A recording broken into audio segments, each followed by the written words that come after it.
Convidamos a todos a ouvir a mensagem de hoje, que tem por base o texto da Epístola aos Hebreus, capítulo 10, versículo 26 até o 31.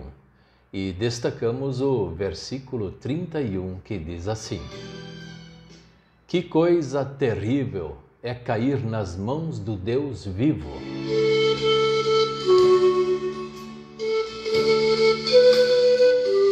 O tema de hoje é: vamos viver com Deus, ainda há tempo.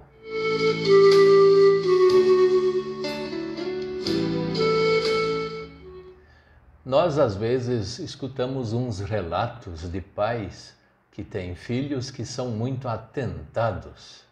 Eles vão até as últimas consequências, então o pai ou a mãe perdem a paciência e colocam eles de castigo. Assim, eles aprendem que não podem fazer desta forma. É preciso, de fato, corrigir os filhos. Claro que não pode espancar nenhum filho. Isso não é permitido por Deus, nem pela legislação e nem pelo bom senso. Não se deve espancar nenhum filho. Mas é preciso discipliná-los, sim. E tem alguns filhos que são mais queridos, eles entendem logo quando se fala que não deve se fazer assim. Mas tem outros que são atentados e é bem complicado isso. Aqui em nosso texto, o apóstolo está falando daquelas pessoas que são atentadas contra Deus.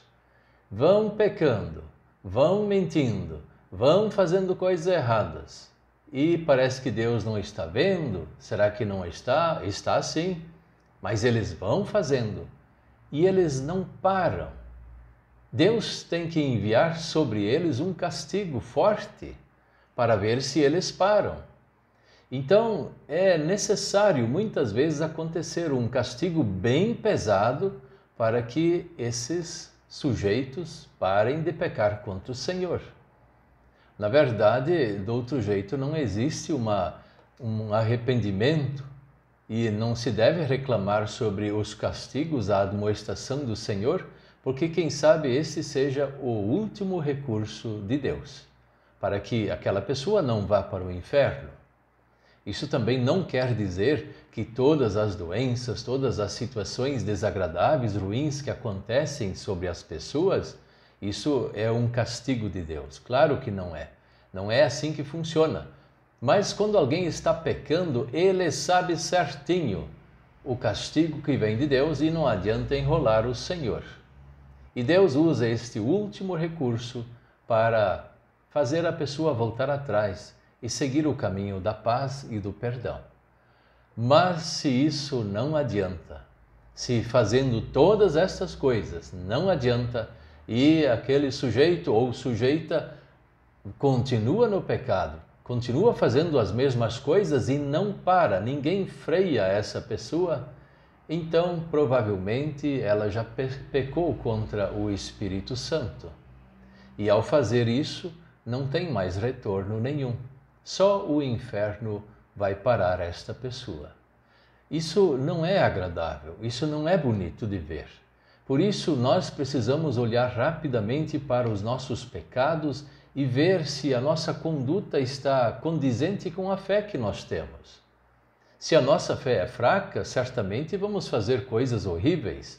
Ou se nem temos mais fé, então nem tenho o que comentar.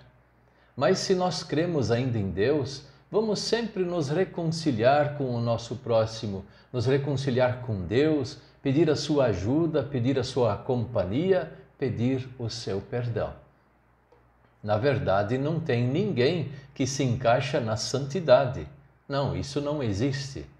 O que existe de fato é que nós todos somos pecadores, mas o cristão verdadeiro é aquele que se arrepende, ele é um bom exemplo de arrependimento e de mudança de atitude. E o cristão falso, aquele que está cambaleando na fé para quase perdê-la, esse não tem arrependimento, mas e também por isso não tem perdão. E facilmente vai perder a sua fé. Por isso, ainda há tempo de viver junto com Deus. Ainda há tempo de viver com o Senhor. E ao vivermos junto com Deus, nós vamos obrigatoriamente viver bem com o nosso próximo.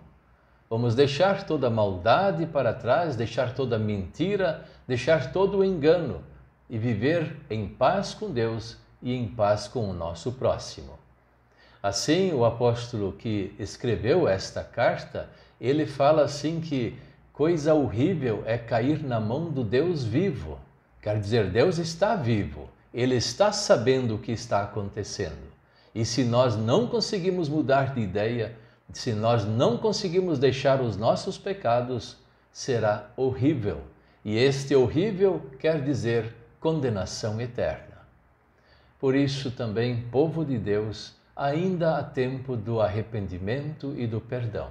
E ao nós nos arrependermos e pedirmos o perdão por causa de Cristo Jesus, que pagou esse nosso pecado na cruz, nós estamos novamente reconciliados com Deus.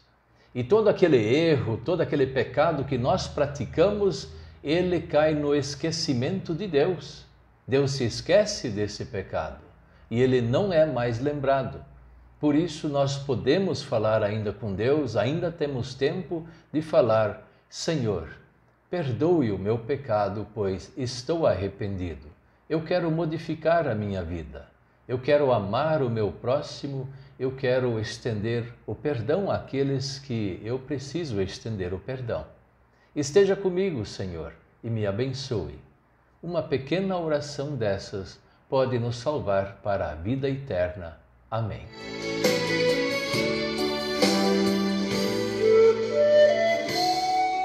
Vamos orar. Querido Deus, nosso Pai Celestial, ajude-nos quando nós estamos atentados ao pecado, a olharmos rapidamente para Ti em sinal de arrependimento, pedindo o Teu perdão. E ao recebermos o perdão, dê-nos toda a força para modificarmos a nossa vida, deixando o pecado para trás e vivendo na Tua graça, na graça de Jesus Cristo, nosso único e suficiente Salvador. Amém.